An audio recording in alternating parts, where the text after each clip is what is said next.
Yeah, I wasn't even gonna do a video on this. I'm like, you know what? I've just been having too much fun. I've took the last several months off from doing YouTube because I'm just burned out between YouTube and my actual job. Can't wait for my vacation to be coming up here. But what you see here is a 2003 Ford Ranger Rat Rod go-kart. Yes, I'm making this into an actual street legal go-kart. We'll start out with the front. This is a Chibe. You might as well call them Chibe. Cheap shit job eBay grill. It's a 32 Ford reproduction. Compared to parts that would have came back in 32, the metal is like 100 times thinner than what it's supposed to be. To tell you how cheap it was, see, like right there's supposed to be 4 of these screws. Yeah, there's one over here missing.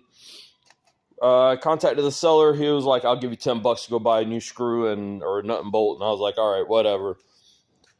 I was trying to keep this thing lightweight and affordable, cheap, because this was just a fun project I was throwing together. It was a freebie at that. Started out with the original wheels. I painted them, I believe the Rust-Oleum color is called Apple Red. Did cheap porta walls. Yeah, that tire's flat. Don't mind that. I did my own tires here using my little tire machine. And my mistake was ever popping off the original wheel weights. So I got to break that tire down and put some JB Weld basically to smooth out the area so the bead will set.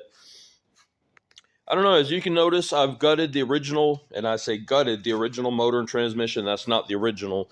It came with it's a 4-cylinder. I can't remember the exact size. It came with an automatic transmission. I swapped to a different Ford Ranger 5-speed. I had made the piece, but I'm having a local machine shop re-true it up for me. So I connect to the original input spline. I'm running a 1-inch shaft to like this general area. That's just part of a motor mount I was playing with. I'll have something going across here to hold a pillow block bearing. This is basically the same crap you've seen all over YouTube. Other YouTubers have done these. There's Farmall powered tractors. What is that? A Yugo. I've seen other mini trucks. So this was my kind of an idea. Trying to save weight. I've gutted it out. The only thing left I'm going to do is run a bar from here to here, kind of like the old cars. You'll see some all thread or something going across to some brackets to stabilize that.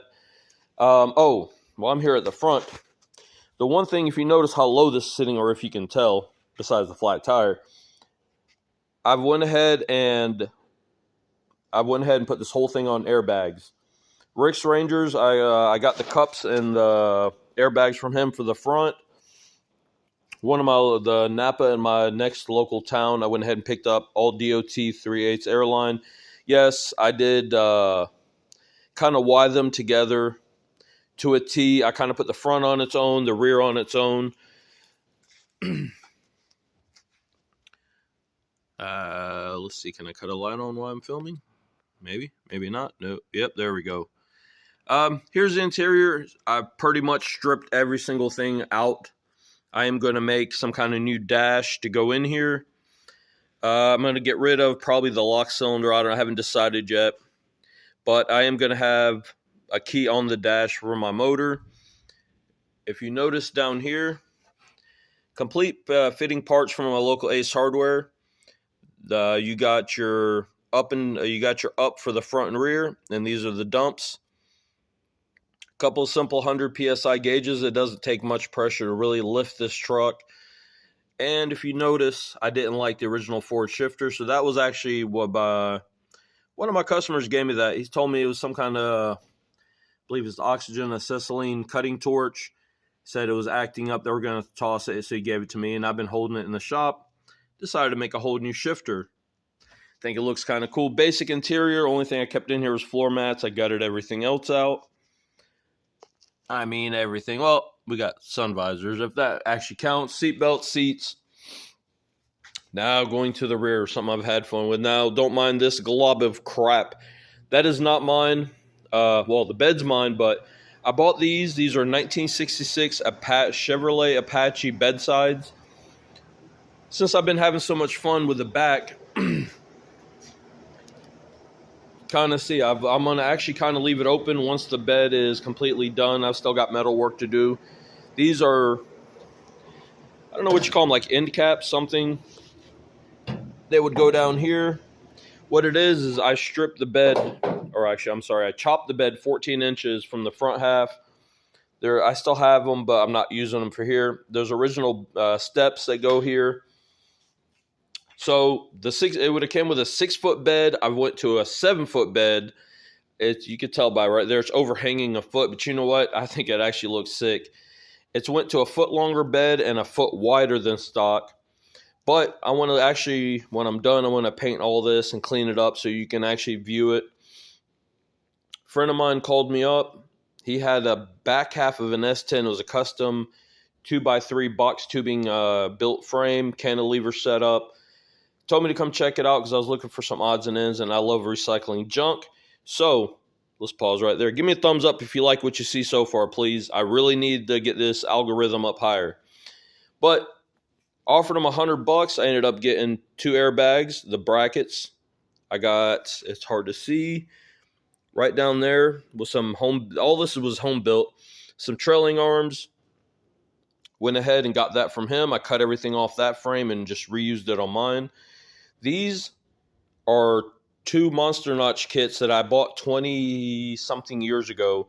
They were 4 pieces per side, and you start welding them on and do whatever you got to do. Gave them to a friend many decades ago, and I happened to see him in the back of his truck as he was moving. I'm like, what are you doing with them? He's like, oh, I'm going to use them. I said, come on, man, give them back.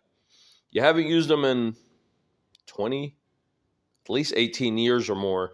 Said, let me have them back. I'll use them on this project. So we monster notched the rear, took the other 4-link pieces from that other frame, slapped it together, welded the living piss out of it. This thing barely, no pressure, rises right on up. And to power my system, of course, I'm doing this cheap as possible, if not free. This is a little eBay, another cheap bay, as I call it. Cheap shit eBay. It's onboard air. Chinese air tank, air compressor. Takes less than a minute and a half.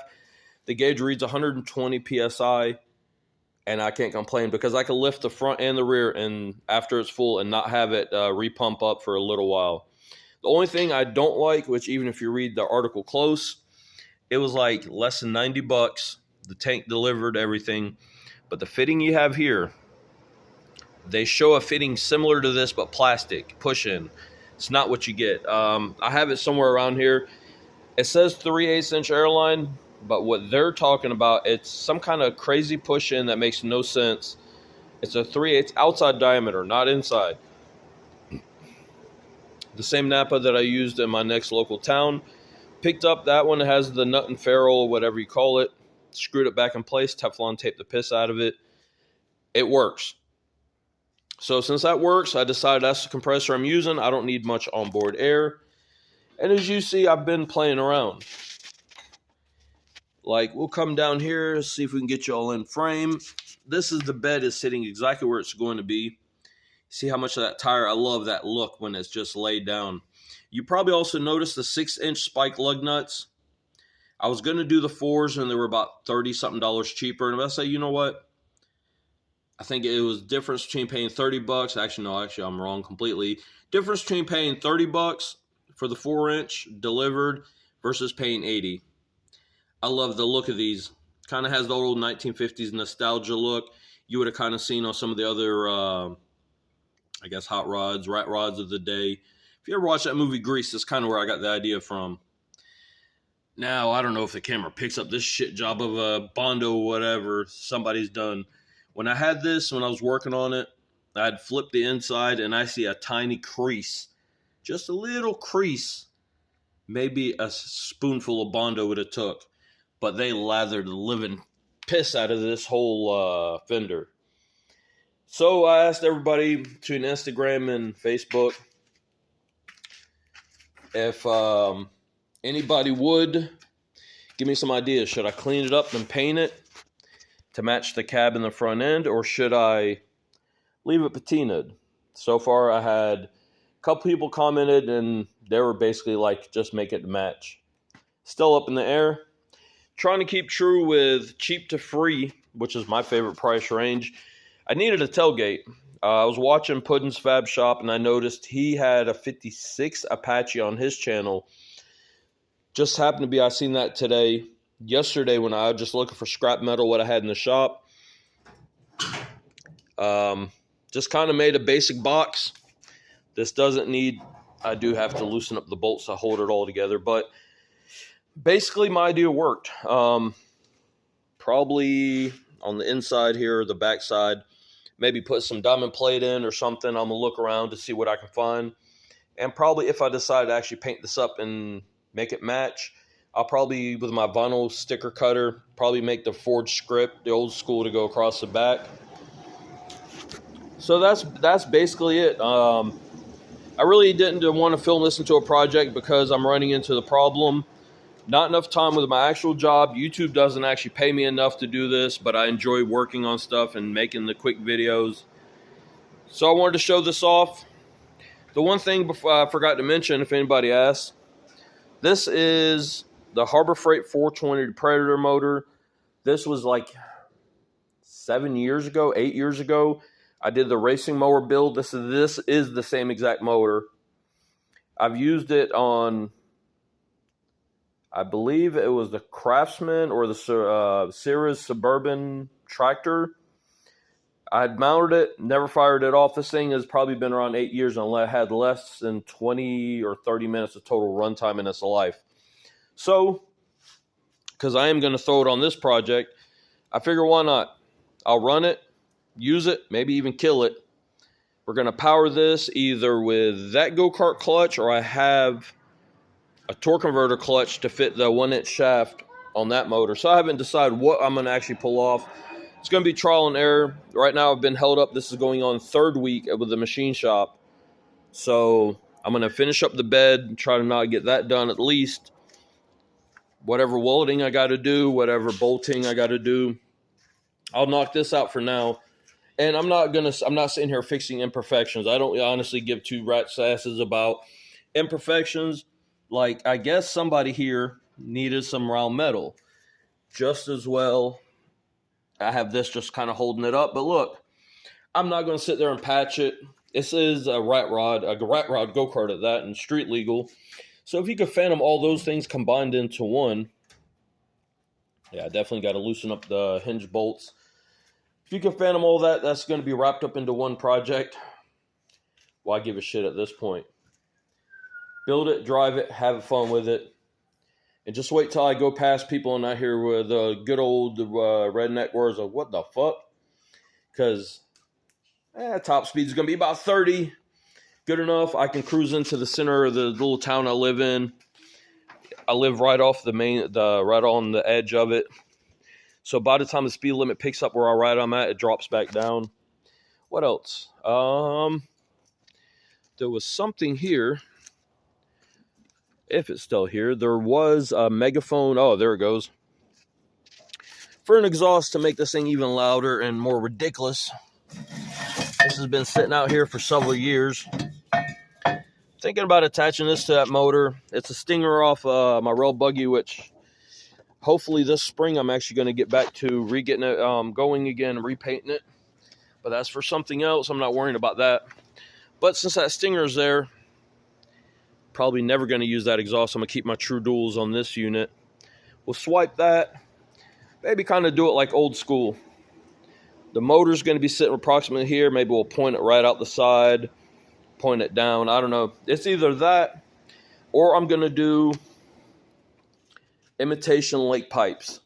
I think if any of y'all seen the old cars from the day, you would see this big old round long muffler tube with a little churn out. I'll have them come through here, kind of having my exhaust pipe snake through there. It'll be one continuous pipe all the way around. Well, not dead continuous. It will churn out on the edges. But I want to have it come up through here. Then I could just stub in the exhaust. Bunch of different ideas. I'm not sure. Like I said, this is just a video showing this project off. Hey, look, I need those thumbs up. Because it is actually getting to the time either I'm going to continue doing YouTube or I'm actually giving it up. Like I said, I don't make enough money out of their advertising revenue to justify taking 5-6 hours anymore minimum to shoot a video, then editing, takes a couple of hours. It's just getting hard. So give me a thumbs up if you like this. Like I said, this is just a quick video. I'm not doing any fancy editing. This is just thrown together. Let me know what y'all guys think, all right? The Rat Rod Go-Kart Ford Ranger. Or, as we can say, what the hell is left of a Ford Ranger?